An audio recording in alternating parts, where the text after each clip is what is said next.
was only for the night. Waking up in different places, but I stopped running from my life, and all the pieces found their places. My heart is home with you.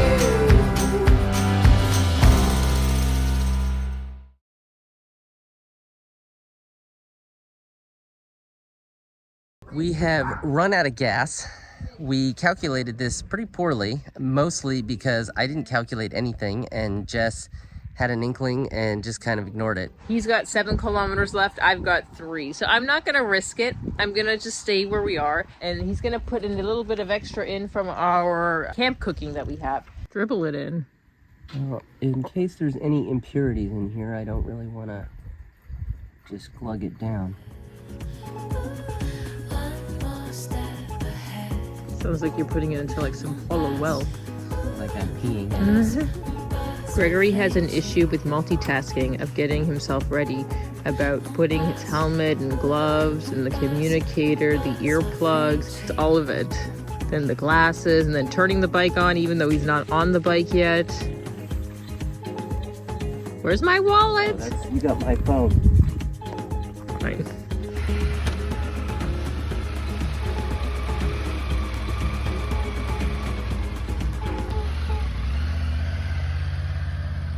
Whimsy, you stay.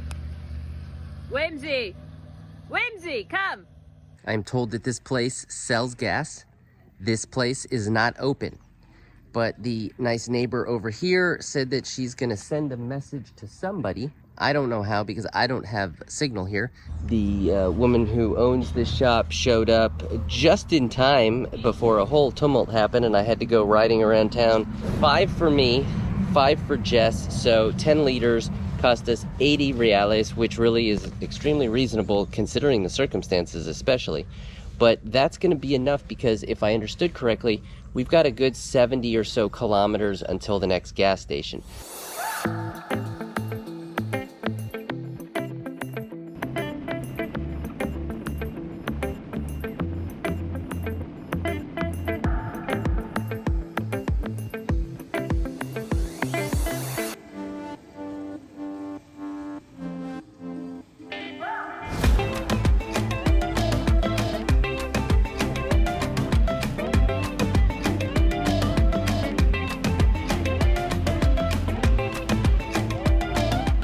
We have arrived at our Airbnb chalet, their words, not mine, and it is on this sort of jungle eco lodge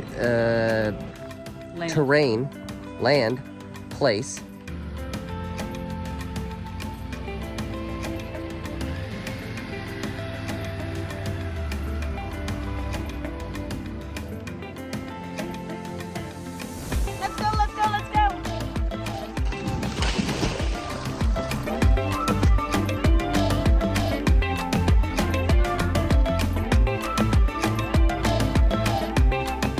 It's really hard to leave. It's hard to leave because there's a river here. We've been swimming like multiple times every day because it's just kind of generally been quiet and relaxing and gorgeous. It's also hard to leave because it's hot AF first thing in the morning. One of the challenges of being in Brazil, obviously, is the language. And we've been in Spanish-speaking places for a long time now, years, basically, and been able to understand just fine. And Greg obviously is fluent, and I can understand really well. So that's not so much of a challenge. But now that we're in Brazil with the Portuguese, it's almost like I'm waiting. I don't want people to come and say anything to me because I don't know how I'm going to respond. And having Whimsy on the back here and everybody is curious about her and they want to ask questions and it's great. It's been a bit of a struggle.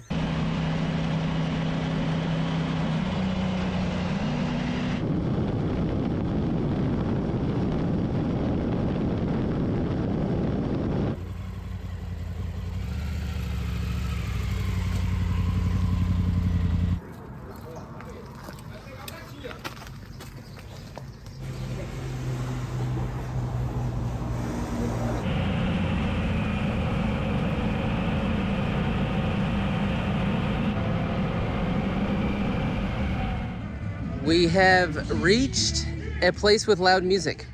Like But normal. but it really is spectacular. So this is a Friday night. They also even have a place to swim. And I think that's also where they cultivate the fish that they're probably gonna serve in the restaurant.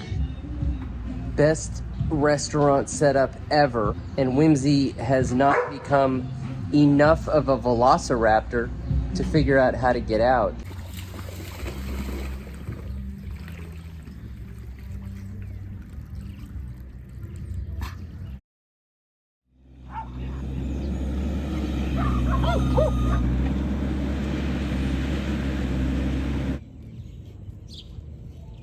Turns out that just on the other side of the river is the town, and just at the edge of the town there is some sort of a discotheque or nightclub. It's now 5:45 in the morning and they're still cranking it.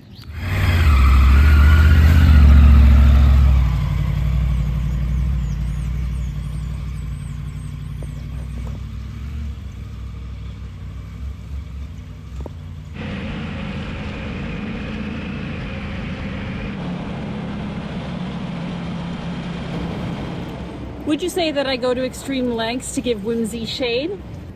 I wouldn't say so, but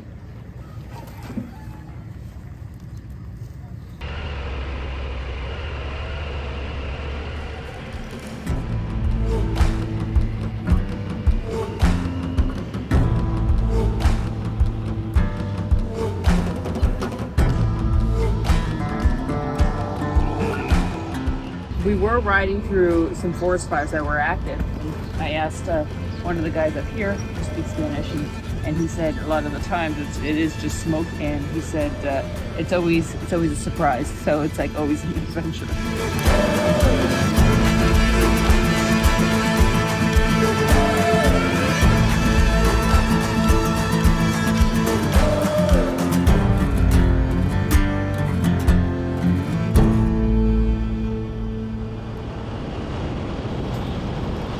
So we were at the gas station filling up at the end of the day, and this little girl, she was trying to speak to me in Portuguese. She came up. She was a little hesitant, but not bad. And so she was asking me about like the name of the dog, I think, and the breed. So I got that, and then she started saying something. She was pointing to something, and I couldn't really like capture what it was. And then all of a sudden she went away, and then she came back with the bracelet, and she gave it to me, and it was very sweet. And then I looked in my tank bag. I gave her a sticker and a bracelet, and she loved it, and she hugged me even though I was so sweaty. It was a really sweet moment.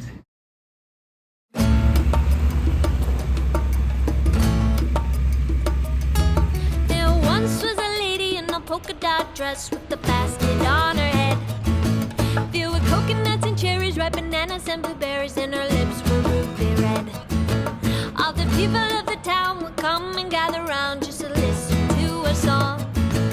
With a smile she would say, "It's such a lovely day, everybody sing along." Singing la ti da ti da ti da da, said move like this. Singing, We've come to something. This area, I guess there is technically a state park somewhere over here because this is like the only bit of topography in the whole region. And there is supposed to be a river that cuts through a bit of a canyon, and there's a waterfall, and it's beautiful. Let's just maybe prop you up here with something since you've decided. Whimsy. And I don't think that there is any water in the river because we passed over a bridge that was supposed to lead to where the waterfall is, and it's bone dry. Só deixaria de moto nela, então você não vai precisar andar. Ah, okay. É onde que tá tendo. O resto tudo seco. Okay. Exactly. All of these beautiful waterfalls dry, completely dry. Does it not look like a lush wonderland of water and relaxation? There's no water. None of these things exist right now. You know what does exist right now? What? A big old chin smudge.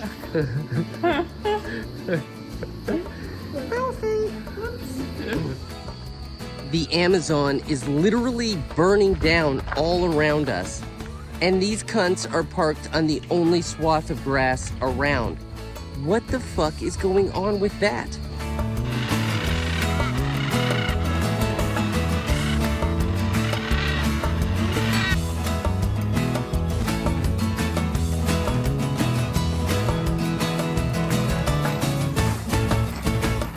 This is the gorgeous turquoise river that we came for.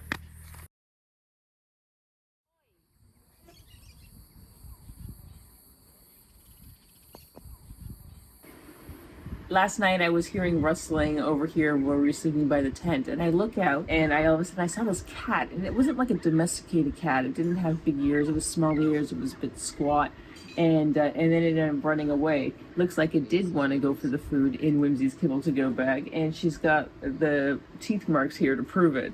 So here are some teeth marks from it, and I looked it up to see what type of cat it could have been. It's called a pampas cat. At least that's what it showed online, and it looked like this guy. So it's got like a bit of a squat body, and it's got like shorter ears. Definitely, this is what I'm seeing. Today is all about getting to Cades, which is the town closest to the border, and then getting Whimsy's documents sorted. So we're going to go to the vet that I've been communicating with on WhatsApp via Google Translate and see if we can sort of understand each other enough to get the information that we need to get the documents so that we can cross the border into Bolivia.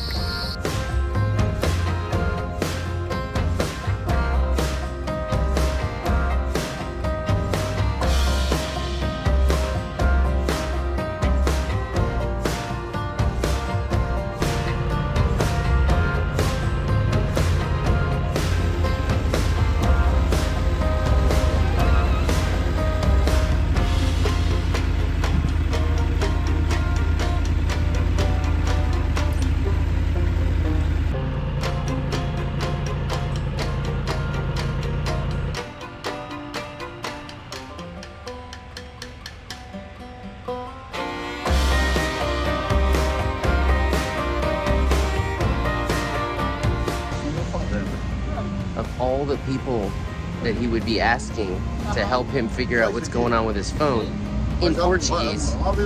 But I guess he'll look for help wherever it might be willing.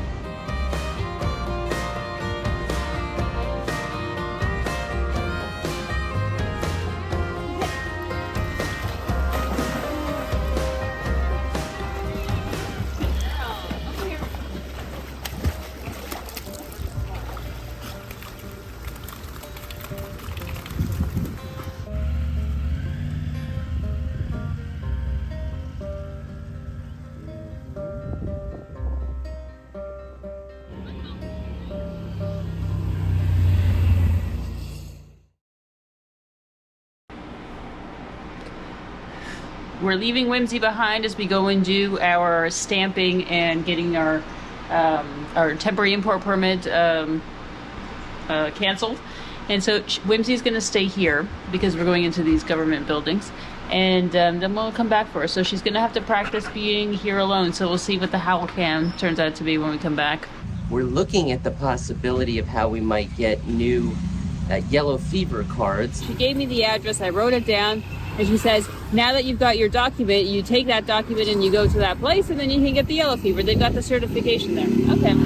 As we're walking out, finally I get signal and I click it. It's a day, it's 33 hours away, and that's where we're supposed to go. It's in Sao Paulo, which is on the coast. We are on the opposite side of the country, and that's where you go and get your yellow fever.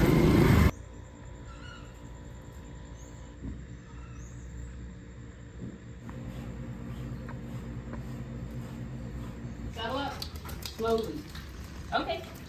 Good girl. Bolivia's got a gas situation going on. They don't want to give it.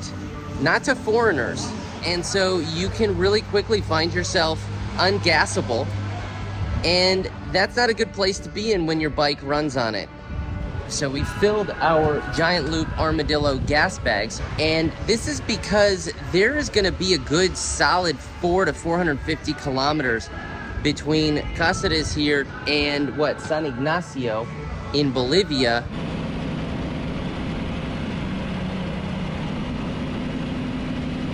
We're at the border now. The fiscal that is supposed to take the stamped vehicle permits that we canceled in Cades yesterday, they need to take it. They're not open until 8:30. Let's go swimming then. Let's go swimming. Okay. We have 20 minutes to wait. You hang Another mic? So we've come to this little river here, right literally at the border. This is the borderline. And so Whimsy's enjoying a cool down at 8:15 in the morning when it's already about 36 degrees out. I think leaving Brazil was the easiest crossing that we've ever done, because we got to do it in the air conditioning in Cades. We did our bikes, we got ourselves stamped out, everything was great. And then we just came to the border and I went inside and showed them the document that was already sorted in Cades, and he just checked the license plate, said they were good, gave us the documents, and wished us a good trip. Easy peasy. So let's see if this carries forward to Bolivia, which is where we potentially have an issue with my American husband here.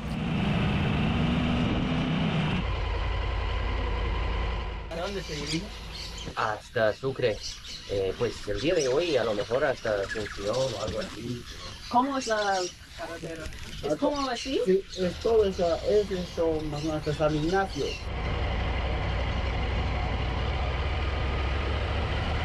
I, as an American, need a $180 visa that requires submitting a whole bunch of papers, among which may or may not include the yellow fever, which I no longer have. I have a yellow fever card photocopy that may or may not have involved some degree of photoshopping. Borders and everything else take on a little bit of a different tinge when you've got the dog, because you never know what's gonna catch their attention, even though your own attention is just totally focused on. We get to immigration here on the Bolivian side and they can't process the visa. Or won't. Is that what they said? Well, I think it's a slender difference, but it's an important one. Which is sort of weird, because on their wall I was seeing it shows you $160 for the visa. Like, it was clear that like they offer it. But... And I tried to kind of ask it in a few different ways if they could give me a temporary something, because you can get it further down the road in San Ignacio, but no. Now there are checkpoints in this area, so it's a risk to like just blast through and not do it. It's like a drug trafficking area, so they are doing more checks. So there's a good chance it will be stopped. So the complexity of this is you have to get it, you have two options. You have to get it at the Bolivian Consulate in Cades, where we just were. Yeah, where Whimsy got her documents sorted. And then you're fine. Or there's another crossing sort of further to the west, and that kind of bypasses this area, and then you cruise in after a ways to San Ignacio, which is a bigger town, and you can get it there. But that also requires going all the way back, more or less as far as Cades, doing a full runaround in Brazil of, you know, various roads to get to that crossing. Meanwhile, Jess is already in here. I got stamped in. I already have my 90 days. She has 24 hours to get her temporary vehicle permit sorted, so she can't kind of screw around with that. And we just already left Brazil. But the good thing is normally those things are valid for like 24 hours. And so Greg still has some time if he wants to ride back with his bike, cross back into Brazil, go to Cades, go to the embassy, get his visa, and then come back. And I think we should be okay. First obstacle overcome. I have permission to go back into the country with Tenderfoot. That was going to present kind of a real pain in the ass. If they weren't going to let me bring the bike in, then I have to basically leave her here at the border and hitch a ride to Cades.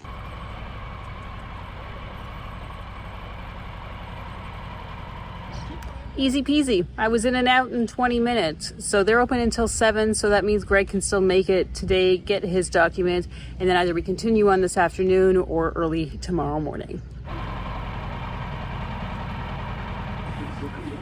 Well, Greg has to go all the way back to Cades to get his visa. I have decided to stay here and have breakfast and a coffee and a juice, eggs and bread. Wimple is here with me. We're just hanging out. I've been following Greg's progress. He's been out of service for a while, but I just checked. He's back in Cades, so he's getting close to the Bolivian Consulate where he can go and get his visa. And then he just has to ride an hour and 20 minutes back to me. Just came from the Bolivian Consulate here in Cades. They don't have the visa document that I need. It is a document, it's a piece of paper or some sort of a, you know, sticker or something, and they don't have it.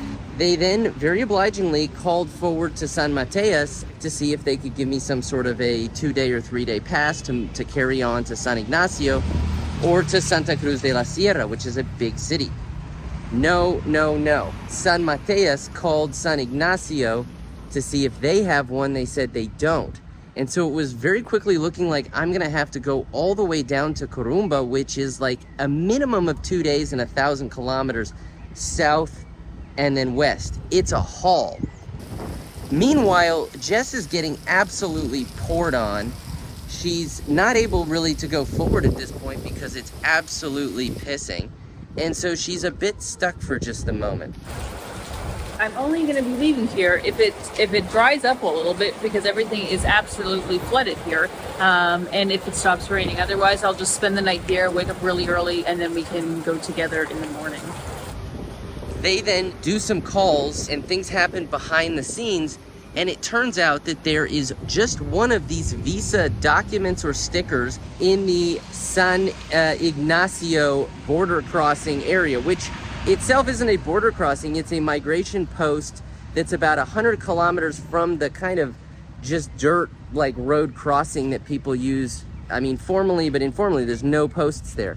I think I might just have to stay here tonight with Wimple. This is getting bad. I don't know if it's gonna calm down. It doesn't really seem like it, but it's windy and it's starting to flood. You can see it there. The cars are riding through. So, yeah.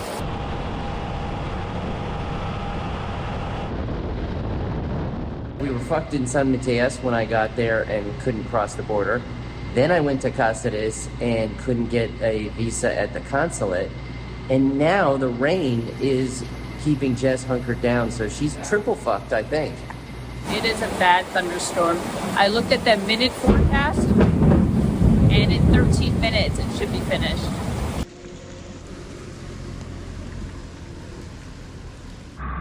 So we got ourselves a hotel. It has not stopped raining, and we're gonna stay here tonight. Early tomorrow morning we will meet Greg, and then we will continue on. He is on his way as well. I hope that he didn't get caught in any of this rain, because this is pretty terrible. And then I guess quadruple fucked would be if I get to San Ignacio tomorrow and it turns out that they don't actually have the visa sticker for me.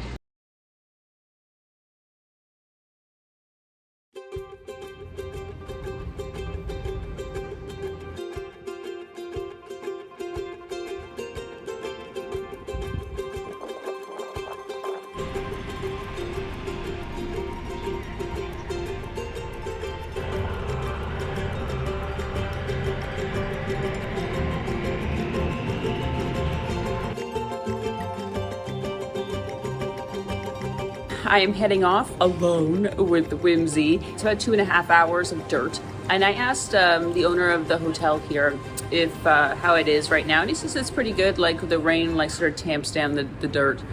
So it should be okay. I hope that it's not muddy. That's my biggest concern. Greg is gonna meet me at the airport area where he comes back into Bolivia. If something happened and one of us didn't make it, we've got some contingencies in place about how we can contact each other. Deja, primero. Ya, se puede Dale, tocar. ven. Whimsy. Voy a sacar una foto ya. Whimsy, ven. No me muerdas, pero está en Bolivia, Oh. A ver, toma. Saca con el teléfono.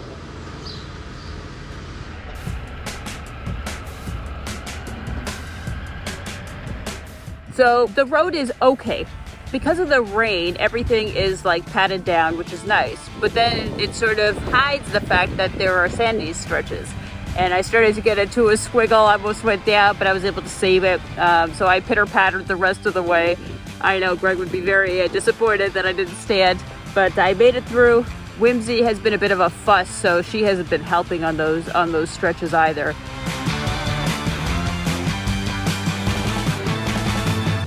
Just cruising along, absolutely loving this.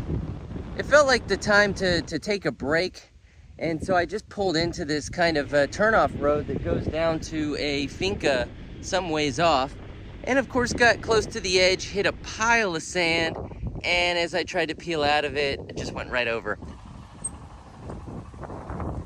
just coincidence of coincidence, a guy on a small motorbike was just coming out from the finca and asked him to give me a hand. He gave me a hand and we had it up no problem.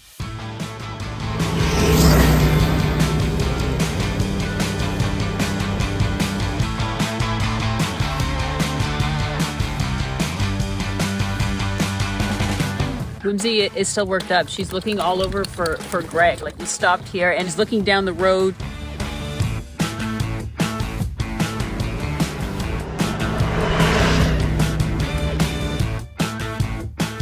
Just spoke to these guys in this truck, and so I thought I'd ask them if they've seen a woman and a dog on a bike, and they said she's about 5 kilometers back, pulled over using her phone, so it sounds just like Jessica. She's either responding to cockpit customers and RUFFLY customers, or else she's...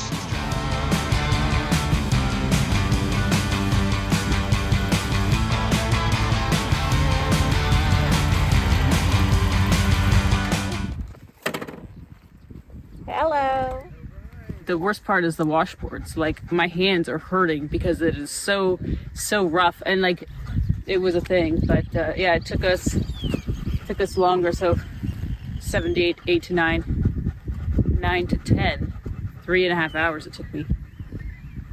I called the consulate in Brazil, and he confirmed, no, you need to go to San Ignacio, which is anywhere from another 1.5 hours to 3 hours, depending upon who you ask about the road and the conditions. But there's no aduana, meaning customs, in San Ignacio. The aduana is here. This is the closest one, or in Santa Cruz, which would be more ideal because it's further on, but of course then you're riding with an illegal bike. So we'll see if maybe there's a way that I can avoid having to do the something like 95-kilometer return on these washboards, and just somehow getting a temporary import permit for the bike prior, actually, to having my visa. 2 minutes later, and new developments. So we spoke to the customs agent, and he said, no, you can't.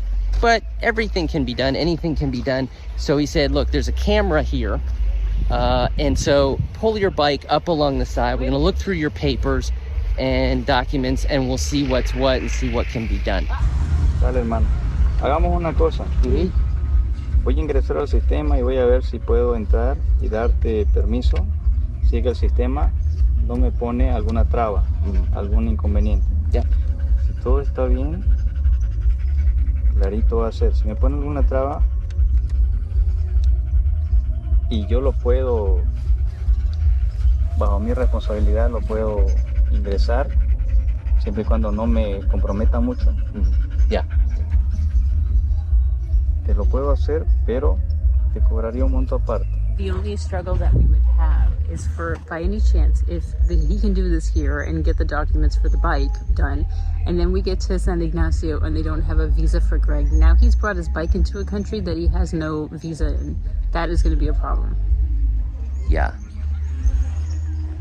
Ok, pues aquí vamos a estar entonces. Dame un tiempo y te lo veo. Okay. Whimsy, you stay. Yeah.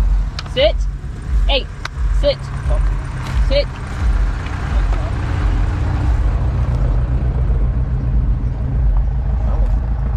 Well, look, I mean, if the bike's been brought in, but there's no visa for me, I suppose I can always come back here and be like, dude, cancel this thing, pay him more money, and then both I and the bike are illegal. Yeah.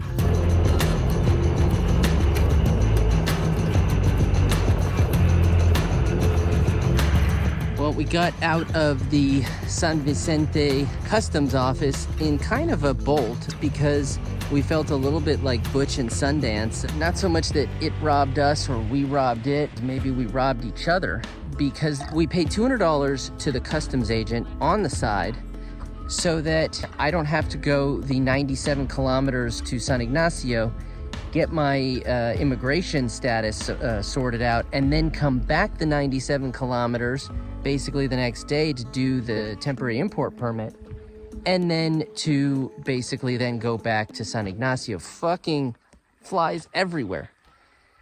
So this is unpleasant. the most valuable part of it, besides simply having the document, is that it's a 90-day permit, which is what Jess got. I would normally get just a 30-day because that's what my visa is gonna be. And so I'd have to extend my temporary import permit 2 more times while we're here.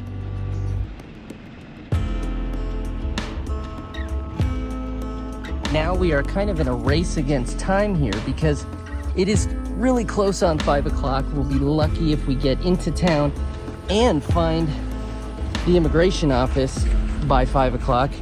And it's anybody's guess what time they close.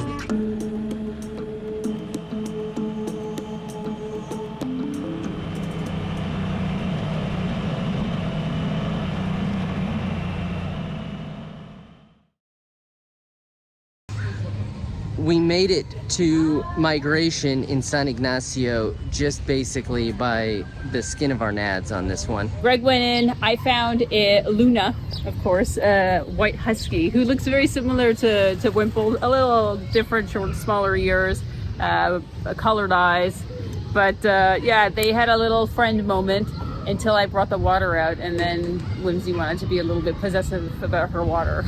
And I went in and they were here, and now obviously they're leaving. So they didn't want to do this because it's basically late in the day and she doesn't know how to do it.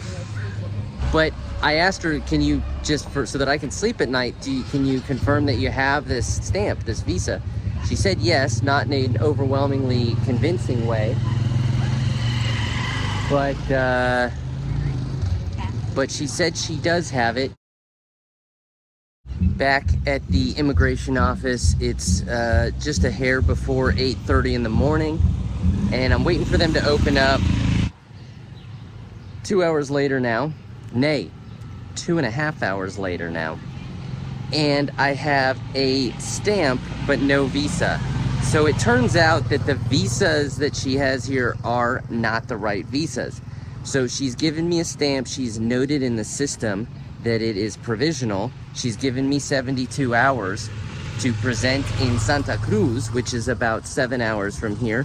Today is Saturday. There's no way we make it today. Tomorrow's Sunday. They're not open. Okay, Whipple, saddle up. Good girl. Okay. Yeah, we'll take our time. We've got all this time now in the world because we don't have to be in Santa Cruz until for Monday morning. So we got a lot of time for this 7-hour stretch, I think. It's hot, and I lost Whimsy's sun shield, so we're sans sun shield. Now it's time to get gas. And getting gas in Bolivia is no easy feat as a foreigner. Gas is not always easy to come by as a foreigner here.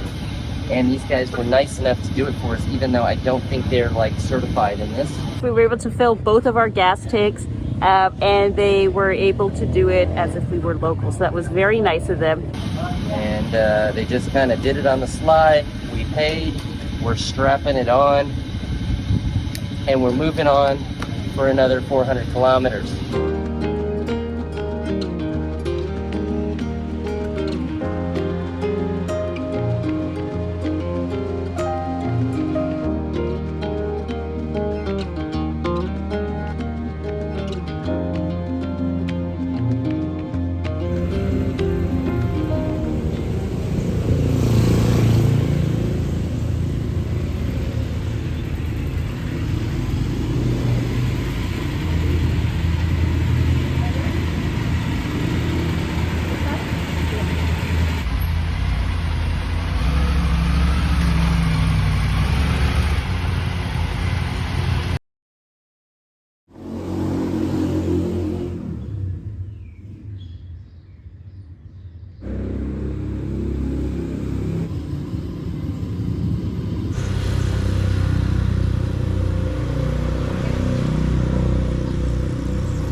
We've had a pretty shitty time trying to find gas, and we've stopped at 2-3 different petrol stations, and nobody feels obliged to sell us gas. But then, of course, they do want to take a photo with Whimsy on the bike, which we don't feel particularly generous in just kind of sitting around idling the gas that we can't afford to expend while everybody comes and takes photos, but doesn't particularly want to help us to fuel our tanks.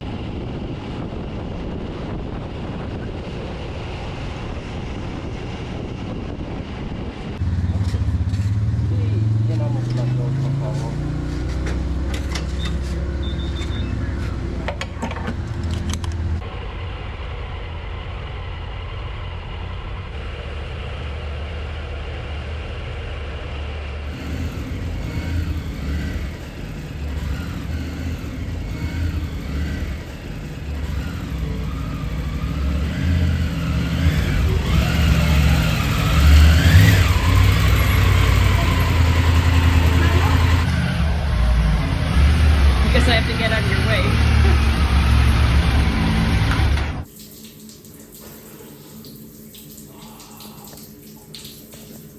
The ridiculous part of this is really the fact that it's stuck on hot and it's about 38 degrees outside.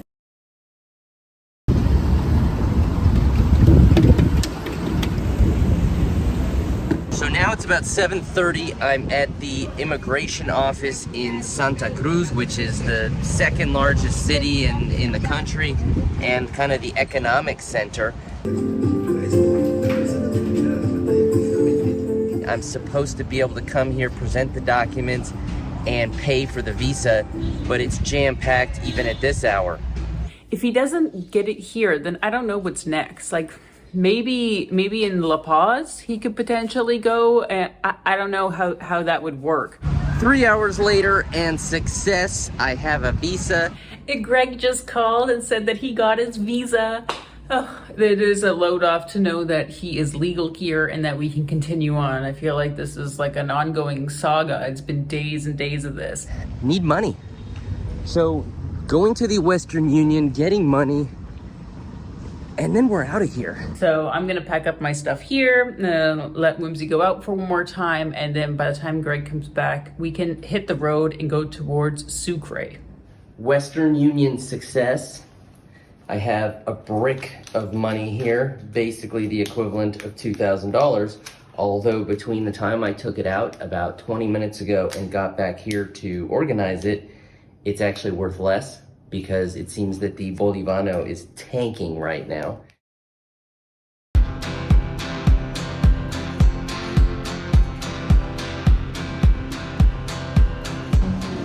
We've lunched, and I've also taken the opportunity to buy gas from this guy right over here. I mean, is the quality any worse? I don't know. But I've also got some octane booster because the quality is pretty bad.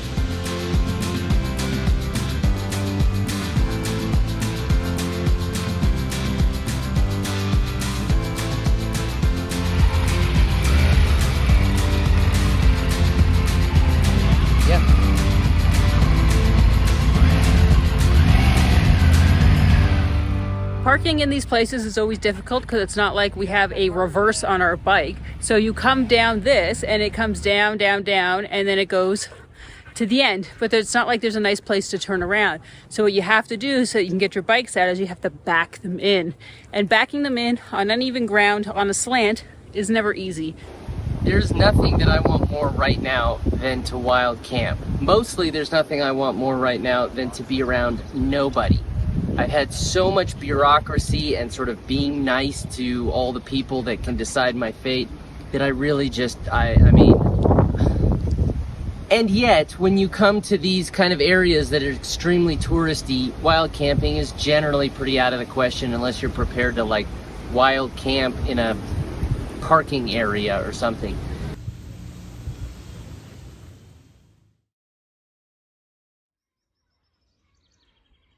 So Greg has this issue with the sound of Whimsy making mouth noises. And in this place that we're staying at, it's got this rounded ceiling and it echoes. So it just sounds so loud. It's perfect for Greg. We have a little bit of a situation at our hostel because we parked down here, and then this morning we woke up and there's a big monster truck right in front of us.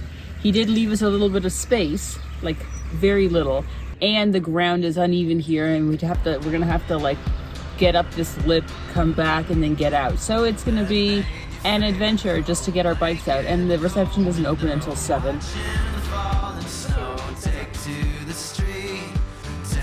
Today's ride is taking us to Sucre, and we have 7 hours and 14 minutes. It's something like 360 kilometers. So it's going to be a long day, but we have a place that we're going to be landing at, so at least it's going to be ready for us when we get there. Today's ride is kind of a bittersweet one. This is, if all things go to plan, the last day of Over the Andes.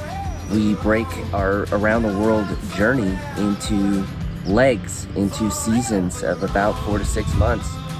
And Sucre is where this ends. We went down Colombia, down the spine of the Andes, over it, into the Amazon, through the Amazon, and now we've circled back into and onto the Andes again. And today's the last day. That said, we've had last days be kind of gruesome for us in the past, so this could give us anything.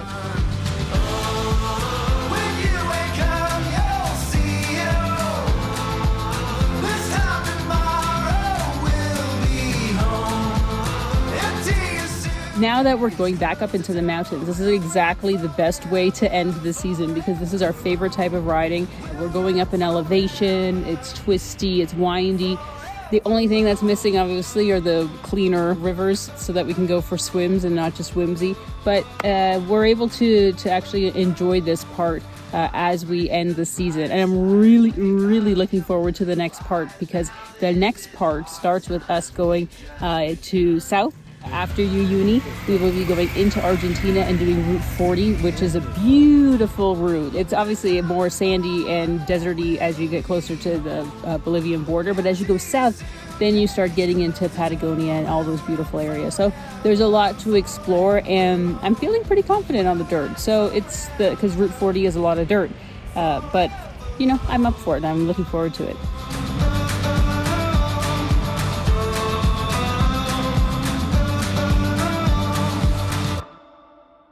Yeah, hit a rock while I was trying to turn around at slow speed. Dumped the bike. It's only 44 degrees out, so no big deal.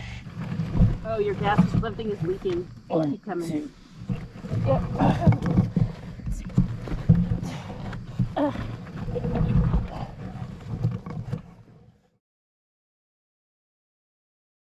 1, 2, 3, 4. Wait, up this way. Okay. Turn it off to start it again, so I think 56% of them. Gregory, I'm still chewing. Capybara is the largest rodent in the world. Proper, what the fuck do you call it? Only in the Brazilian rainforest do we have an outside air conditioner. I mean, I don't know what's happening. And on top of that,